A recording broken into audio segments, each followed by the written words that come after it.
দুঃসাহসিক চুরির ঘটনায় চাঞ্চল্য শিলিগুড়ির সংলগ্ন ফুলবাড়ির আমাইদিঘি এলাকায়। আলমারির লকার ভেঙে প্রায় 4 লক্ষ টাকার নগদ সহ কয়েক লক্ষ টাকার স্বর্ণালংকার ও মোবাইল নিয়ে চম্পট দিয়েছে চোর। শনিবার গভীর রাতে ঘটনাটি ঘটেছে শিলিগুড়ি সংলগ্ন ফুলবাড়ির আমাইদিঘি এলাকার বাসিন্দা তারিকুল ইসলাম ওরফে মিন্টুর বাড়িতে। 3:30টার সময় ওরা লুট করে যখন ঘর থেকে বেরোচ্ছে তখন ওই ঘরে আমার মিসেস টের পাইছে।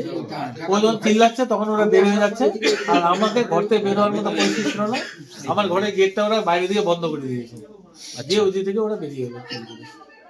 গেট বাইরে থেকে বন্ধ করে দিয়েছে। হ্যাঁ, আমার ঘরের গেটটা বাইরে থেকে বন্ধ, আমি ঘর থেকে বেরোতে পারছি না। যে বাইরে সিসিটিভি ক্যামেরা রয়েছে, সব নিয়ে গেছে, সব ডিভাইস টিভাইস সব নিয়ে গেছে। সিসিটিভি ক্যামেরাটা গামছা দিয়ে ঢেকে দিছে, একটা ঘুরাই দিছে, দিয়ে ঘরে ঢুকছে দরজা ভেঙে।